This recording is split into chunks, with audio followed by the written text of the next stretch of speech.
I know, look, I was doing a podcast. So what I would say to start off with is you are the perfect person to be presenting this podcast. When I was thinking about why I wanted to do this when I'm launching a business, it's really fundamentally so that people understand a part of my life that I've never really talked about openly before. And I think for you, you know, for anybody listening, you've known me since we were 4 years old, which is over 30 years. It's quite scary. Really aging is. Yes, it really is quite humbling. And I think what's also interesting is that I started studying spirituality when I was 18, 19-ish. You were there from that starting point. So thank you for doing it, because I kind of think you can do better. Thank you for having me. It is a true honour. I think it sounds a wee bit cringy, but I mean it. And I think knowing you through that time, it's hard to pinpoint a moment where like, oh, Paul's changed. Mm-hmm. But I think it's also easy as well, because I think you can tell when you started becoming more spiritual, started practicing, that the Paul that I knew when we were just being kids and being daft, Mm-hmm. and how we could be in front of each other.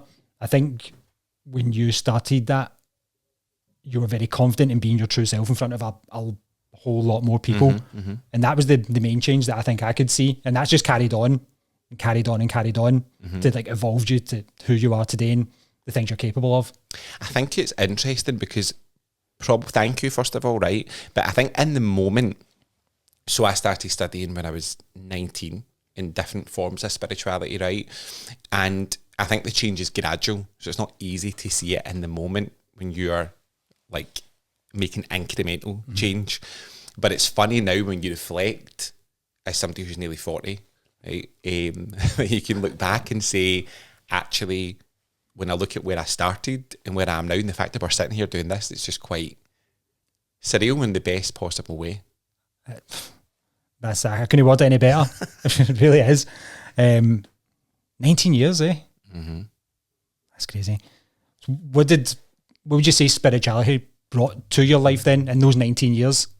I think for me, you know, it's worth maybe starting talking about why I started studying spirituality. So I think for me, I always was one of those people with questions about life. I wanted to understand things in a deeper level. I was probably such a pain in the neck as a child because I had all these questions. Like, I never just accepted things as they were. I wanted to know why things were the way that they were. And, you know, I think also at quite a young age, I was 18, I was running about, I was doing all that sort of stuff as 18-year-olds do. But there was another part of me that wanted to know more about myself and probably had a bit of an identity crisis at that age as well, right? I was figuring out who I was. You're uncomfortable at that age. There was quite a lot of changes that happened in my life. And from that point, I hate the word journey, but I started like a spiritual... It's really hard to say without... It's hard to get an alternative word. We'll go with journey. We'll just go with journey. Let's own it. This is a journey. But exactly, I love it. But I started that, and really primarily was studying Kabbalah, and that has continued on for 19 years. But also, I was meditating at a Buddhist centre, I was reading different books, I was like studying different forms of it. And I think what it gave me is exactly what you said before, access to my authentic self.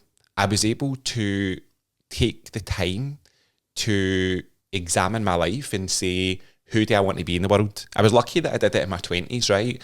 Because there was probably a bit of a conflict where you're making mistakes, you're trying things out, you've got different friends, different kind of things that you get involved in your life. But I had this path that was quite personal, right? I remember at the time starting to study and being quite embarrassed. I didn't want to tell people because I think these days there's a lot of different forms of spirituality, but then it wasn't that common. I think people thought I'd lost the plot. It was a wee bit out of left field, I think. It was a wee bit for like some people. I remember like books turning up to my house and my mum being like, what is happening here, right? But I think what it brought me is a path to go inwards and really figure out who I was going to be in the world. Yeah, no, absolutely. So kind of touched on it a wee bit earlier on. So that aspect of spirituality, you've been on your journey now 19 years. What kind of things has it been bringing to you? How you studied, who you studying with?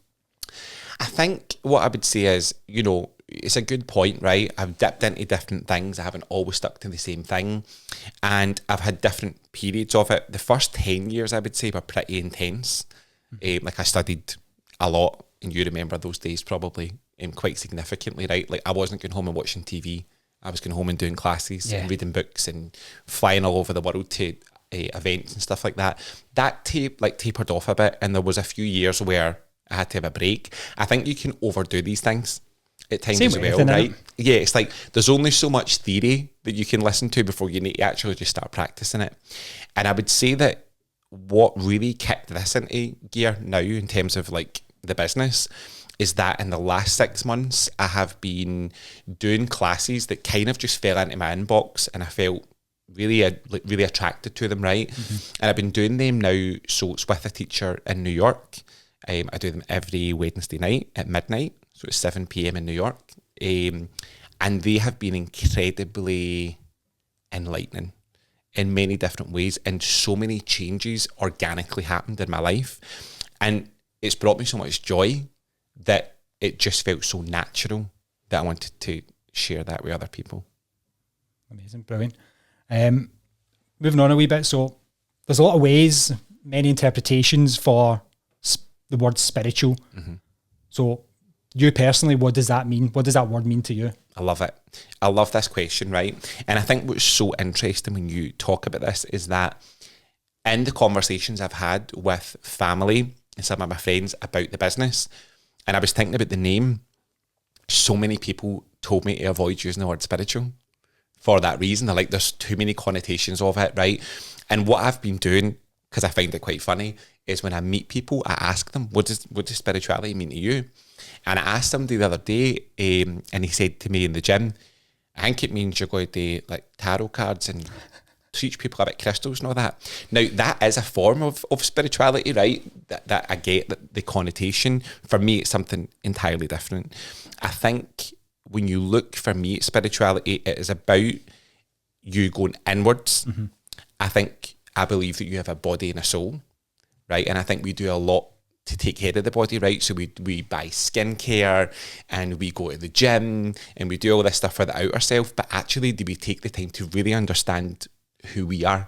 So for me, the spiritual part of you is really understanding what makes you happy, right? What are your values, right? And actually, like, why are you here, and how do you interact and get the best out of life? Aye. So in terms, knowing you as a person, knowing Paul Sparks, people who know Paul Sparks, people that see you, yes, who you are on Instagram, etc., know you like nice things. So how do you relate the two things? Seems like maybe folk would see those two different concepts and maybe not necessarily put them together. I think there's a misunderstanding that there's some sort of conflict, right? And again, that's a big part of the approach I want to take with the business, right?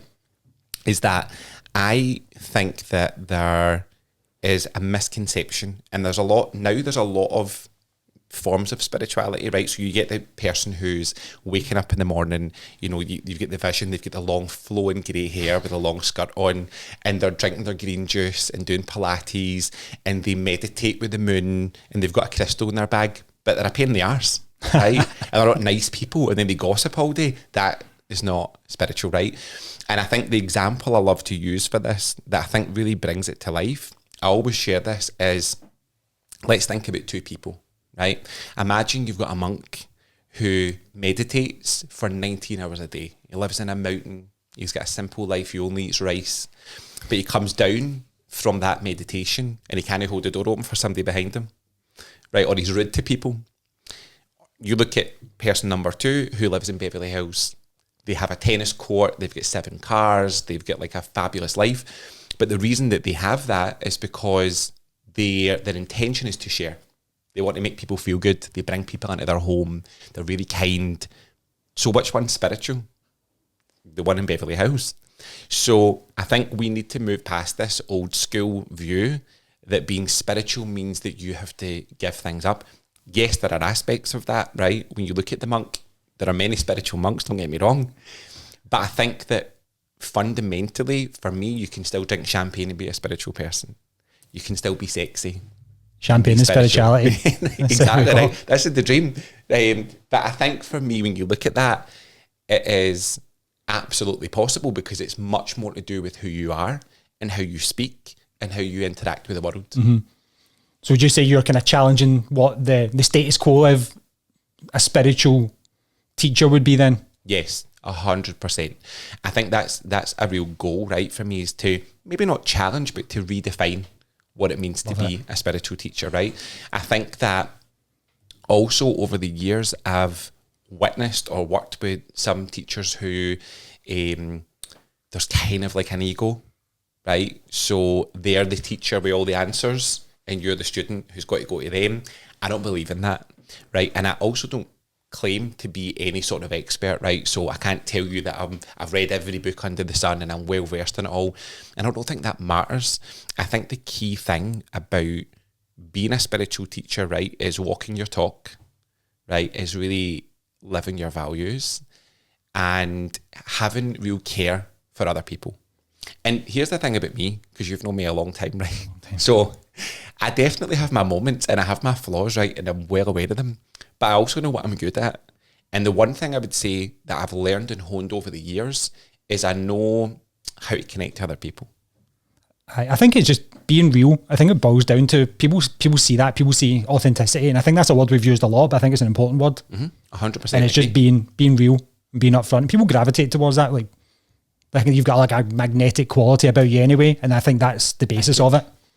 But I think it also comes to the fact that I'm interested in people, right? So, you know, you get people who ask you a lot of questions about your life, but they're nosy, right? And this is what so transparent. Like, people tell me a lot of things, right? Just generally, I've always been that guy. But it's because I think what helped me understand myself more is to understand other people's stories. I think that's why people watch podcasts as well, right? I love watching podcasts because I want to hear how somebody else thinks and what your experience has been. And I think that can enrich your life. Do you know what I mean? Absolutely. So I think for me, you're absolutely right. I want spirituality that is down to earth and is about just redefining that image of what it means to be a spiritual teacher. Aye. That kind of fits in what I was going to ask next is, what is it you do? What do you do? What would you do for someone? Okay, so this is a great question, right? And I'll probably give you a bit of background. So initially the idea, probably 4 years ago, was to start writing a book about, I felt like I had all these lessons and all these things that were amazing, had like changed my life, right, in the best possible way, which sounds cheesy, but it's just true. And I thought, I'm going to write a book and I'm going to release that. That's the dream. So I've been writing this book for 4 years, but on and off. I would say the last 6 months in full gear. Like, I'm always, if you look at my Instagram, I'm in that Costa, like every day, writing another, and I was like proper into it, right? Shout out Costa and New Zealand. Honestly, like I'm there every day. So I think what I would say is the plan was to release the book, and that was in full gear. And then what it started to evolve into is one-to-one coaching. And that happened really naturally, actually. I didn't think about it. But what started to happen again in the last 6 months is I started to meet a lot of people, and I realised that that's pretty much what I was doing. There was people I was meeting for like a coffee and a walk and having like unbelievable conversations and getting really good feedback, right? I remember meeting this guy once who was really quiet, and I kind of knew who he was through a mutual friend, and we decided to go for a coffee. And I don't remember like specifically what we were talking about, but at the end of the conversation he said to me, I've never really told MD a lot of the things I've just said to you. I've never really spoke to somebody like that. And there was another woman who, again, I met through a mutual friend, and we had one conversation, and she came back to me about a week later and said, I couldn't sleep for like 3 nights. And it wasn't anything that revolutionary, right?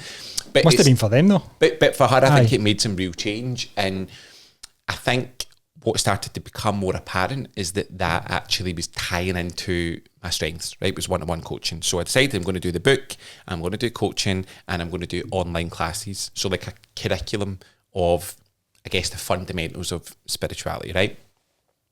So then I'm all excited. I'm ready to go. The book's pretty much done. I'm thrilled. And I have a one-to-one with the spiritual teacher that I've got in New York.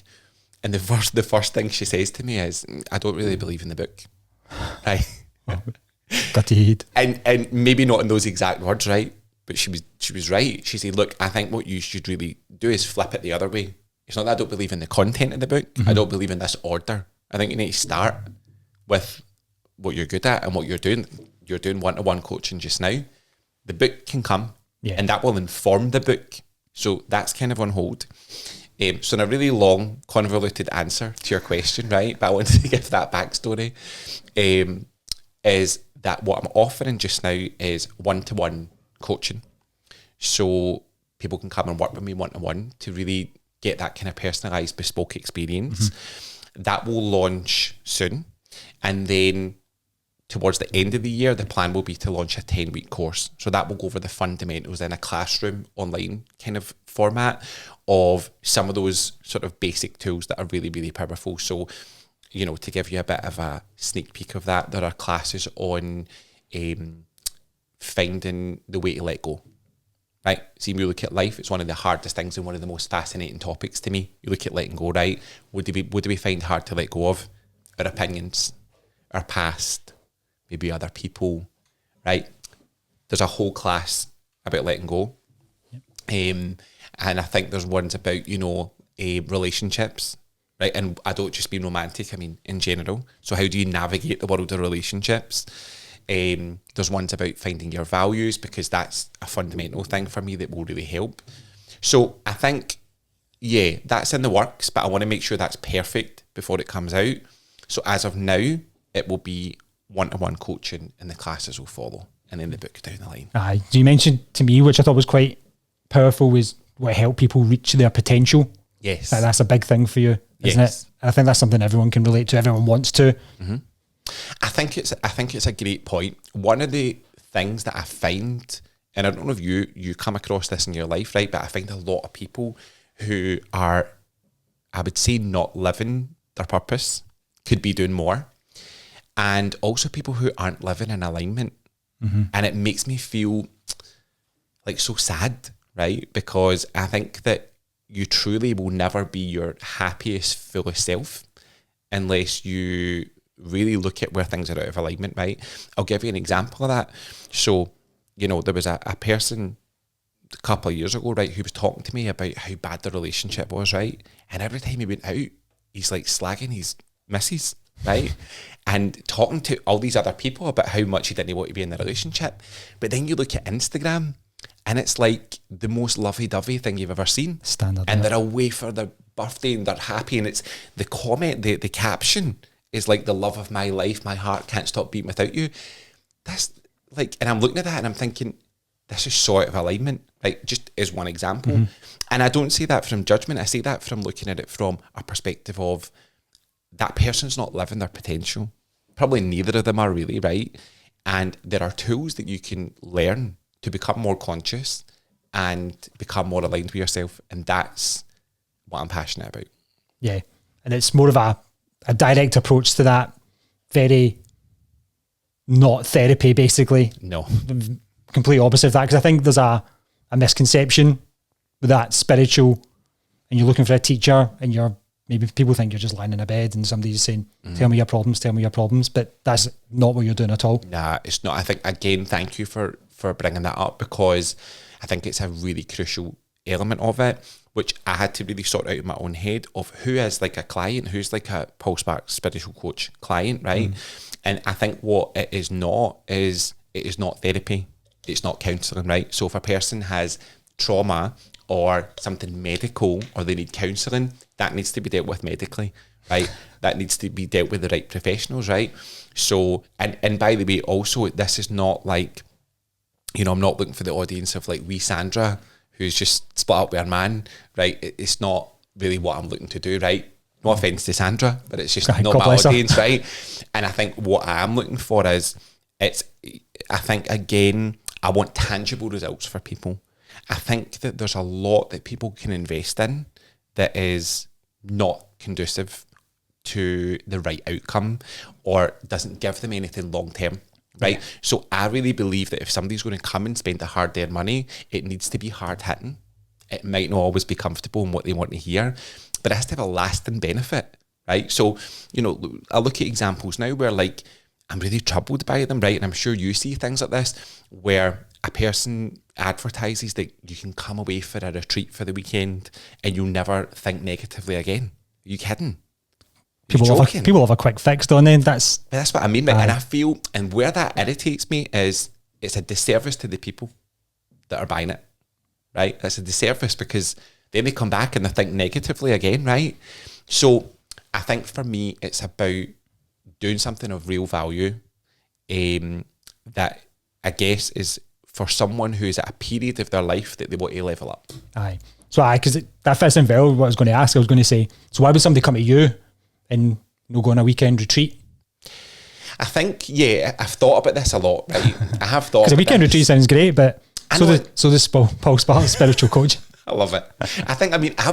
Here's the thing as well, like I'm not opposed to a retreat, right? But I think what it is you understand what I mean in terms of the fact that there's like a lot of, I don't know, like, how would I word it? Just a lot of things that are surface level.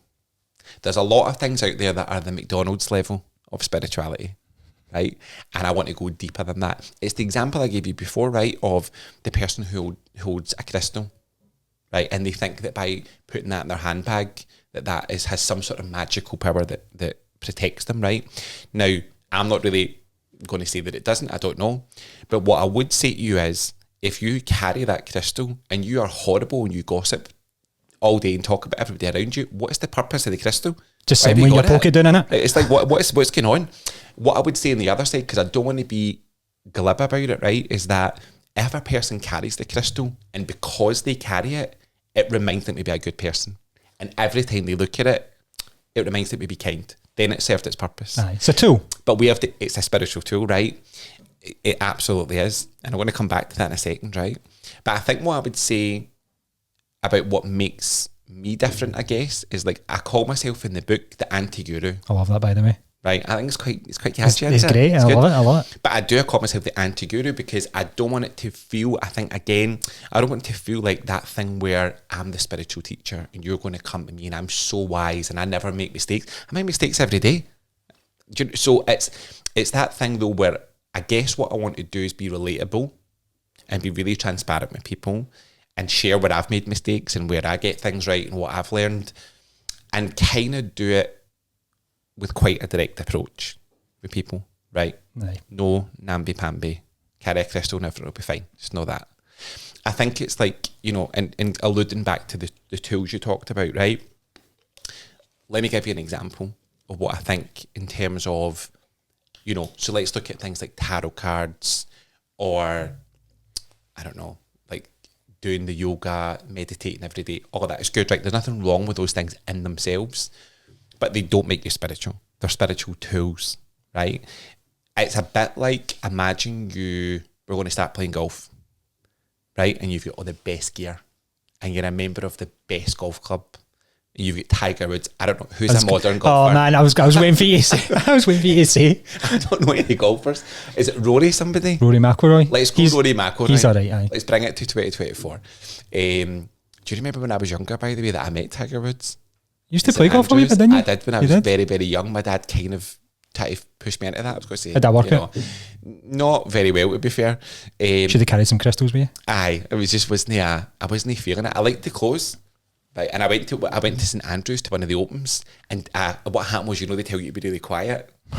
Right? And hard for you, that. I coughed, right? I coughed during it, and Tiger Woods started laughing. He came up and gave me a ball. Really? Mm-hmm. I've still got it. I think my dad's still got it. Aye. So there you go. That's by the by. But yeah, I was going to say, so golf's prominent in my head. So imagine you've got the best golf clubs. You're like a member of the best club in the world. You've got Rory McIlroy with you, right? But there's one problem. You don't know the rules of the game. None of those things can help you. They're just tools that will get you there, right? But if you don't know the fundamentals of how to play golf, that's how I view spiritual tools. So, when someone comes to me, it's very rare I will use anything like that because I don't feel that it's necessary to kind of get to the root of what they're there for. I'm still here for that golf analogy, by the way. Do you like it's it? Great, aye. I'm just really proud I knew Rory McIlroy, to be honest. You knew his first name. I want to talk about something that really has struck me, and I'm looking at it here. It's all Okay. over the page. I love your branding. Okay. I really like it, and it's I think we touched on this a wee bit earlier on as well about we talked about champagne and spirituality, and I've noticed the branding reflects that because it's maybe not what you would think. It's quite luxurious. Mm-hmm. I'd like to hear a wee bit more. Yeah, and that's intentional. That was intentional, right? So I was very lucky to work with a great designer who helped me with the branding and the logo. But I was very clear from the outset with that there was going to be no lotus flowers and like water music and like all of the predictable things. For me, I really wanted the branding to speak for what I represent. And I think also it kind of goes back to where you started in terms of just me being authentically me, right? I think I'll give you another example, which is that a lot of spiritual teachings talk about the ego and how the ego is bad and you should remove it. And I think for years I thought like that. And I knew I was always quite extra. I mean, you know that as a child, right? I was quite can kind of, confirm. you know, I liked attention. I liked all of that sort of stuff. And I think what I'd say is I thought for years that I had to subjugate that. You have to remove that. You don't want to be the centre of attention. You don't want to be like that, right? And I think that only what I've learned in the last few years is that the goal is not to remove the ego, it's to transform it. That was revolutionary for me, right? Because I think a lot of people think you have to take it away. And what I mean by that is that if your nature, and I'll use myself as an example, is that you're a show-off and you like attention and you want people to listen to you, that's fine. But make sure you've got something worth saying then. If they're going to listen to you, make sure it's valuable and you're bringing something to their lives. So I think for me, where I'm leading to with that, or what I mean is that I feel very comfortable at this age in my 30s in who I am. And I wanted both sides of me to come through. The deeper, more spiritual, thoughtful side. And truthfully, that wee boy that wants attention and likes nice things and kind of has learned to not apologise for that. I wanted the two of them to marry. I think it's an important concept because the two shouldn't be completely divorced from each other. And I love that. That's a beautiful way of saying that, right? Because I actually had this conversation with one of my one-to-one clients the other day, and that I felt like although he's making great progress in the sessions that we're having, I can tell that he almost views spirituality as another task, right? So he goes to his work and he sees his girlfriend and he sees his family and he goes to the gym and then he does his spiritual stuff. It can't really be like that, right? It can't be a separate entity. It should be something that is embedded and infused through the things that you do day to day. So doing the dishes can be a spiritual act, right? Elaborate. Like, I know, like, right, I really say that out myself, but like, it's a conscious moment, right? You are, so let's say, for example, you are with your wife, right? And she's really tired and you do that as an act because you know that, you know what, I'm going to be conscious that when she comes in from work, I know she's shattered today. I want the place to be gleaming for her. There's consciousness behind it, right? You made me feel guilty now. Action. Go ahead and do the dishes.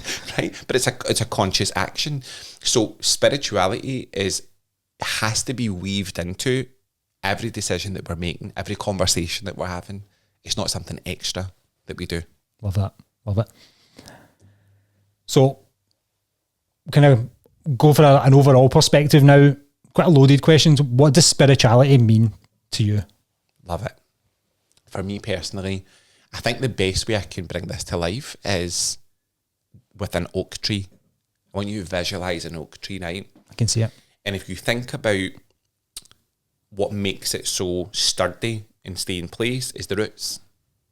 But you can't see them. The roots are under the ground, right? So, but if the roots are strong, then no matter what the weather is, that is not moving. So whether it's a really sunny day, whether it's stormy, the tree's good. It's not moving. But the thing that keeps it so intact, is that the right word, I guess, is its roots. Mm-hmm. And for me, if I was to define simply what spirituality means, it is building those internal roots. Life will throw things at you, right? Life is going to throw the good, the bad, and the ugly, and we cannot change that. But what we can do is build self-awareness and resilience, right? To mean that when those things happen to us in life, we're more equipped for it. There's an inner strength, those roots that people don't see. When you think about people that you admire in any walk of life, I would say that 9 times out of 10, what you admire is that strength and resilience, right? I remember I mentioned this to you before. I had a conversation with somebody once a couple of years ago, and it baffled me, right? Where a girl came to me for one-to-one and said to me, really proudly, with a big smile on her face, I'm probably going to cry in every one of our sessions. I'm really emotional, I just cry all the time. And it was almost like she was proud of it. And in my head, I'm thinking, it's not a good thing to just preempt that you are not strong enough, that you're just going to cry every time we have a conversation. Like, where's your if it happens, it happens, but... Exactly. Of course, these moments happen. I'm a crier, right? It happens. But to preempt that in every conversation, you're going to cry, this is like, where have we got to? So for me, that's a total lack of resilience. Yeah. And I think we have to build that from the inside. I don't think anything else can do it. And that's what it means to me, or what it's gave to me. You said something earlier on, and I like it because it stays with the kind of the trees. a very nature focused analogy. Is this the leaf? This is the leaf. Okay. So yeah, it's very similar, right? Again, this is a real story that happened to me many years ago. And it is that I remember at one point, and I still have moments of this for sure, that like I was very reactive to things outside. I think a lot of us are like that, right? Where if you'd complimented me and said this podcast was wonderful, I'd been elated, right? And then if somebody said something horrible about me, I'd be like taken to my bed, feeling terrible, right? And I think that for me, I remember being like that quite consistently. My life just felt that I wasn't in control. Like it was a series of ups and downs. And I remember a spiritual teacher saying to me at the time, you can live your life like that if you want. Like, that's okay. But you need to understand that you're like a leaf in the wind. You have no control. Life just throws you wherever it wants you. You're good, you're bad, you're bad. And it comes back to what I was saying before. Like, when you don't have that resilience, you really don't have control of your life. I like that a lot. It kind of reminds me of a Katy Perry song. What is that again? Is that like a paper bag? A plastic bag. See, I'm not going to sing. I'm sustainable. Paper bag. Aye. I'm singing paper bag. What song is that again? Firework. Yes. Love it. So yeah, that's what it means to me, I would say, is that inner resilience and that ability to, I don't know. Aye.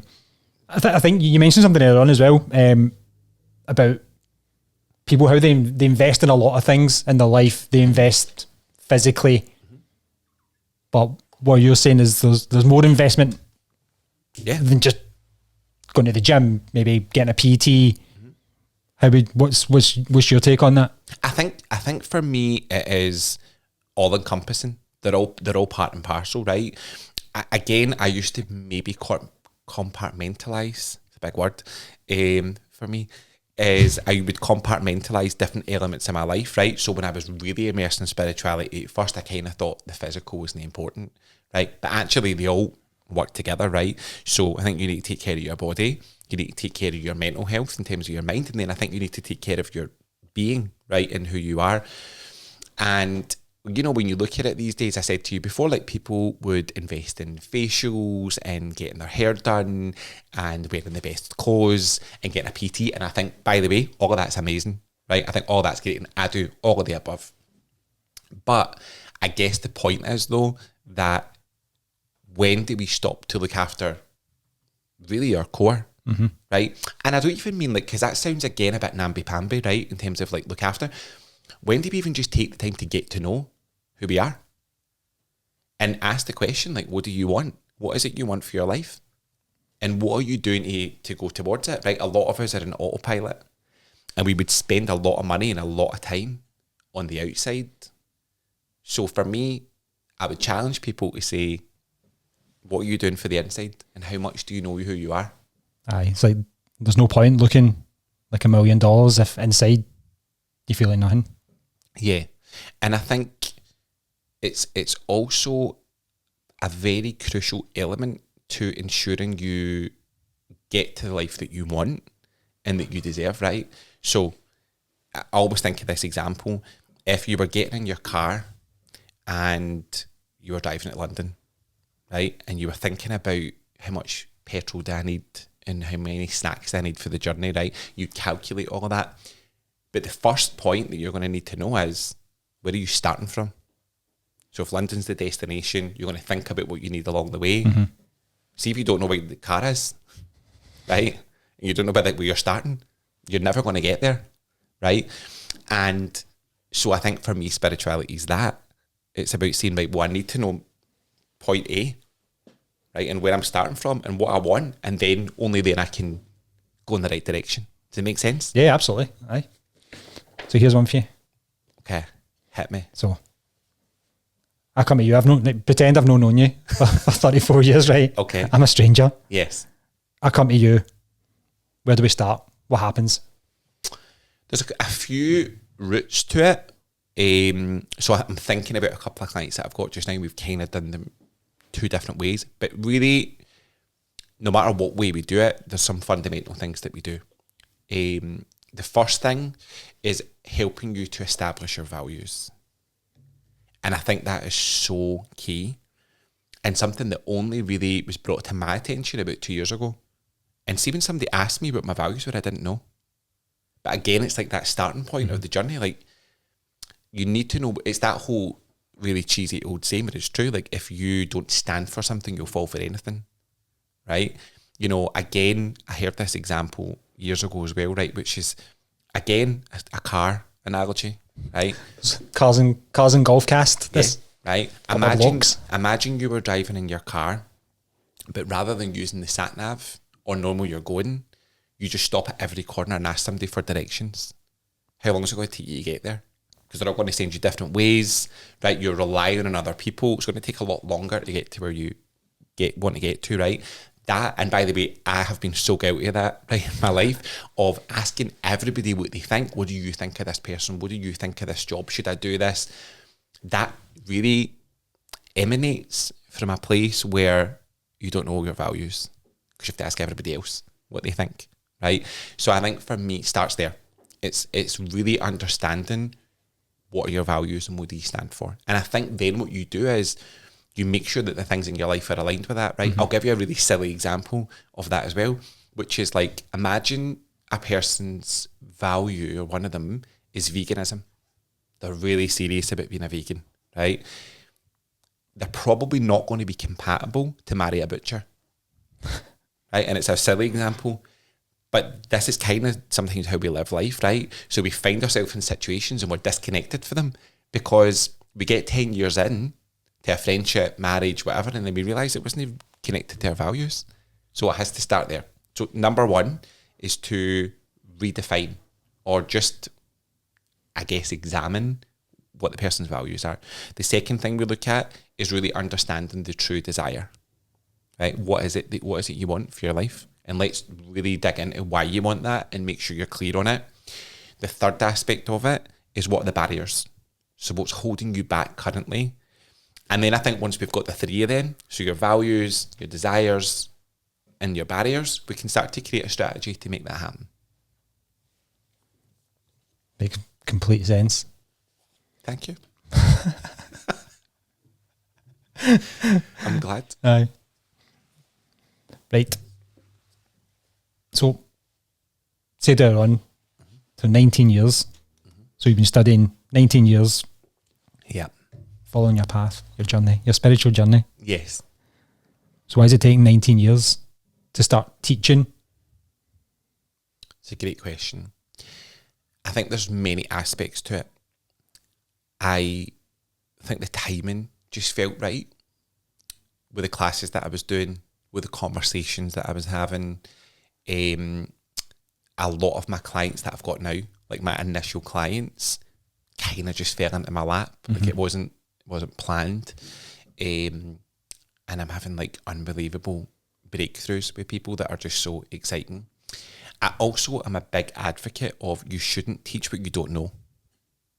Right? I think it takes time for you to really understand a subject. You know, I look, again, no disrespect, right? But I look sometimes at what people offer, and, you know, there's like 20-year-old PTs who I'm sure are amazing at teaching you to do a deadlift, but they're like selling £50 a ticket for people to go and listen to them talking about how they should think and how to live their life. I'm not sure that they have that life experience, right, to command that price or that audience, right? But people buy into it, and that is not a slight on any individuals. But do you understand what I'm saying by that? Aye. Where it's like, I'm not sure that you've done the time. And I think that's what I would say about what I do, is that this is the result of 19 years of really serious, proper study. Aye. I think an important word is it's just happened organically. Mm-hmm. So as you said, you've been meeting people, and it's just the time has come, and it just made complete sense for you to move forward with what you're doing just now. Mm-hmm. I'll give you an example of that, right? Please. Give you an example is that, and it's such a funny one, about a year ago I started boxing, and I love it, right? Like I do boxing lessons. It's so funny to think, like, I know, if you told us like 20 years ago that with you'd be a laugh in boxer. your face, right? Do you know any boxers? I definitely, I don't know any boxers. Tyson Fury. I thought you were going to say Calvin Klein. Oh wow, Tyson Fury's that one. That's a good one, aye. Okay, Mike Tyson. He's fighting soon. That's honestly like probably as far as it goes. But I started to do boxing, right, and became really good friends with my boxing coach. And it's quite an unlikely friendship, right, because I'm 37 and he's 23 and he's a wee boxing coach. I'm not really what you'd probably imagine somebody would do boxing. But you know, like, what was really funny is like we created this friendship where we have a routine, and every Sunday I do a boxing lesson, and then we go a walk and we talk about spirituality and different aspects of spirituality, right? And he challenges me, which I love, right? Mm-hmm. So he would come every week and he's like, listen, big man, I want to know what the spiritual significance is of friendship, or like he would challenge me every week. And that really naturally fell into him being my first client, officially, right, with Paul Sparks Spiritual Coaching. And again, it felt really serendipitous, right? Good word. Thank you. I don't think I said it right, but we'll go with it. And it felt serendipitous because his name's Adam, right? And his birthday's the 1st of the 1st. New Year, baby. So he's the first man, right? He's the name Adam. Oh, yeah. He's born on the 1st of the 1st, and he's my first client. That is serendipitous. That felt really nice. It's a lovely way to start the business. So he has been a big factor in it transitioning into what it is now. That's pretty incredible, actually. So when you think about that. Mm-hmm. Yep. Amazing. Something I guess that will probably come hand in hand with what you're doing is maybe a bit of negativity. Mm-hmm. So I guess there's a bit of a stigma. So, well, I don't know, what's your thoughts on that? How would you handle that? Somebody slagging what you're doing? It's going to happen. It's going to happen. It's going to happen. Of course it's going to happen, right? I think, first of all, again, there's probably two parts to this answer, right? The first part is we need to start with like looking at negativity in general. And that also reminds me of when I look at a lot of forms of spirituality, right? I call it toxic positivity, right? So, you know, like there's that thing where people will just be positive all the time. Just think positive and everything will be fine. You'll just attract good things. Just think positive, right? Now, yes, we have to think positively, right? But it's not realistic. Like, tell me one person that's not getting negativity in their life, right? And then I think what's problematic about that is people feel bad when they're trying really hard and they're doing all that, they're visualising, and then something negative appears. So we have to reframe how we view negativity as a start, right? Life is, and I say this quite often to people, is like when, you know, people are shocked when bad things happen. They're supposed to, right? The negativity and positivity is part of your life. And I think when you get to a place of acceptance of that, and understand that you'll never control negativity, but you can use it as a springboard for growth, right? Then your life will become much easier, and it becomes much easier to deal with negativity. I think, to answer your question directly, right, the second part I would say is I don't think you can get caught up in that, because, you know, I remember, like, I lost a lot of weight, so I used to be quite a bit bigger. And about 4 years ago, I went to my PT and I lost like a lot of weight in a year. And I think for the first time, really, in my 30s, like I felt good about myself. I don't really remember feeling like that in my 20s, but I felt like my clothes were sitting nice. I was feeling myself, and I started taking like a lot of pictures that were quite extra, right? But you know what? It was never. It was like, for me, it was just more about me, because I felt good and I kind of wanted to put myself out there a bit, and I know I got slated for that, right? And it resonated with some people, and other people it didn't, and that's okay. I take both. Yeah, right? I guess it makes an easy decision for you, the people you want to keep around and people that aren't deserving of your time. I mean, I don't know. Like, I mean, that's probably one way to look at it. Another way to look at it is that not everybody floats my boat, right? So I look at people and I connect with some and I don't with others. And I think if I'm entitled to feel that about people, then other people are entitled to feel that about me. I've always went on the premise that other people's opinion of me is none of my business. It's such a good saying, I really like that. It truly isn't, because when you start to get caught up in what other people think of you, good or bad, you're not really making decisions of your own accord anymore. Mm-hmm. Do you know what I mean? So I think no matter what the best work in the world, no matter what you do, somebody will have something bad to say about it. I also understand this business is a wee bit niche. It is different, right? It's not going to be for everybody. And that's also okay. I think for me, what I'm confident about is it will reach the right people. Aye, definitely. I think the criticism, as you say, the criticism will be part of it because of the niche that you're in. Mm-hmm. I like this, what you said is like, hurt the ego. That's not a bad thing. Exactly. Nobody's ever died of a bruised ego. Oh. Right? It's good for you. It's good. Like, that kind of criticism or that ability to like humble you a little bit, it's not always a bad thing. I like that a lot. I like it. So obviously we've mentioned 19 years you're studying, but quite interested to know something from recent, because obviously you're still learning, you're still evolving. Tell us something that's happened maybe in the last 6 months to a year that's really kind of resonated with you from your studies. Yeah, I love that, because I love that you asked me that question, because I kind of mentioned at the beginning that I'm doing like classes just now that are unbelievable, right? And I'm going to share two, right? I think the first one is about values, right? So I've understood values before, but like on a deeper level recently, right? And I'm reading this or studying this 15th century book about morals and values, right? And the concept of that. And one of the things that I loved, right, it made me laugh, is we looked at a list of values, and the premise of this study is to say that for you to reach your best potential, like the highest, think about the best, happiest version of you, there are certain values that are non-negotiable. You can't reach that stage and say, do you know, it's not really one of my values to be kind. Sorry, I don't really like being mannerly. Sorry, it's not really my values. You must have that, right? This is something that my teacher taught me. And I think that kind of realization that there are fundamental things that you don't really get to choose, right? You can choose not to be kind, but you'll never really reach that pinnacle, right? So that's probably is one thing, is like really looking at the values that are non-negotiable to be a decent human being. I think the second thing that I would share with you is maybe like is more personal to me, right, than something that people taught me. And I think it is that you can rise above your feelings. Now, let me explain that. Because your feelings absolutely have validity. Of course they do, right? That's your internal sat-nav that's telling you what direction to go in and whether something feels right or not. So we need to listen to our feelings.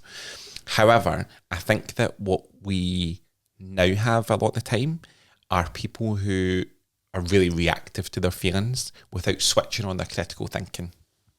Right? So we see something and we make a judgment and we're raging, right? And we run off 100 miles with that, right? Or we meet somebody and we think they're amazing and we've moved in with them within a week because our feelings are just so strong, right? And then you realise you're living with a band pot, right? So some random examples, right? But I think that what maturity is, and real spiritual maturity, is to, yes, acknowledge your feelings, but see that pause, that before you react, go, wait a minute, I'm going to turn my critical thinking on here. Am I seeing the big picture? is what I'm about to say helpful? Right? Am I doing something good in the world with what I'm about to do? I think that ability is undervalued in today's society. I think it would help hugely. You know what I'm talking about, where people see something and they react to it. We've all done it. That's it. We've all done it. We've all done it. And we do it daily, right? And I make the mistake every day, but I'm trying. That's what I would say I'm striving for in the last few months, is to use my critical thinking more. Again, I heard an example that I love, which is to say that, believe it or not, Andrew, I'm quite a dramatic person. I can have moments of shocking drama, right? Probably less as I get older, right? But what I would say is, I heard something recently to say that spirituality and drama are like polar opposites. If you find your life is filled with, those people? They go from one drama to the next and they fell out with somebody and this is happening. Oh my God, they've always got a drama. Usually that's an indication that they are not fulfilled, right? Like you're not coming from a fulfilled place if your life goes through drama to drama and problem to problem, right? And I think also it is completely reactive to the whims of your feelings. Mm-hmm. So I think it's empowering. That's not me coming from a place of trying to like slag people. I'm trying to say it in a way that I think there's another way, and there's a higher level of awareness where you can step above your feelings a little bit. I think it seems like such an easy thing, but it's really not. It's really not, right? And I'll give you a daft example of that the other day. So we had a photo shoot that you were on, right, to get some pictures for the business in social media, and I'm going and I'm feeling good and I'm excited. I'm really scared of lifts, right? We get in the lift. Definitely scared of lift. Really, I mean, you know that, right? And poor No Palava, the boxing guy, we're in a lift and it breaks down for like 30 seconds. I was in that lift as well at a different time and it was horrible. I'm not scared of lifts. I was petrified. I thought that was the last of me. I was honestly taking a penny. Like I was really not in a good place with it, right? Instantly, I was there. My feelings took over. It was a big drama. I was hyperventilating. So we do it all the time. So this is not, I have to be clear, something that I've mastered, but I'm conscious of it and striving to work towards it. And where I have seen examples of it, like where I get to achieve it, the outcome's always better. Because you give yourself time to process and reflect and think about your actions more consciously. Aye. The first step is consciousness, isn't it? Mm-hmm. And taking it from there. Something I really liked was when you said talking about graduating from our story. And yes. I'd really like you to talk about that because I loved it. Yeah, that's in my book actually. That's like a section in my book, right, again, that I heard many, many years ago and I loved it, which is this idea of we have to own our story, right? We all have a story. We've all got a background. We've all had ups and downs. We've all had things that have been difficult and taught us things. But as a spiritual person, if you again really want to hit your potential and reach that happy self, at a certain point, you must graduate from your story. Stop telling the story, right? Stop telling the story of, it really hurt my feelings when this happened when I was 20 and my pal fell out with me. And I love when you do this voice. I know. But when you do a full hour in this voice, you get a wee alter ego. In the next podcast. But you understand what I'm saying, right? I don't mean, and I have to be very clear, that we discredit our story, that we dismiss our story. But there's a certain point, like I said this to you before, I was never good at this in my 20s. You go on a night out and there's always that person at 2 a.m. that wants to have a heart-to-heart. Oh, man. And it's draining, right? And I'm like, this is my leisure time. Like, I'm happy to talk to you, but message me on Tuesday and we'll go for a coffee. Like, I like it, there wasn't a Monday because you still might be feeling a wee bit fragile. Right? But I'm thinking like, it's, those people and they tell you the same stories. Oh, when my man split up with me, I felt right. There's a certain point we need to graduate from. Stop telling the same story, right? Because really, really the root of that and why I say it is that we all deserve so much more than the things that we limit ourselves by. We're so much more than that story, or we can be. That's beautifully worded. Thanks. I really like that. It really resonates because everyone can relate to that. Mm-hmm. Love it. Right, can wrap up a wee bit here, but when you think of the business, what's your wish? Where can it go? What's it going to do? I feel so excited just now because this feels like my baby. We've been working on this for so long, right? It feels like exactly what I'm supposed to be doing. And it feels like it's such a surreal experience to start sharing it with the world, right? And my only hope is that I'm going to keep studying. Like, this is what makes me happy in life, right? Is studying spirituality and learning more and evolving more. My only hope is that people want to listen. That's it, right? So when I think about where I want it to go, naturally I'd like it to reach as many people as possible and help as many people as possible make shifts in their life in a real authentic way. And whether that's 4 people or 4 million people, it doesn't really matter to me. I think it's just about me continuing to learn and hopefully people that want to hear it.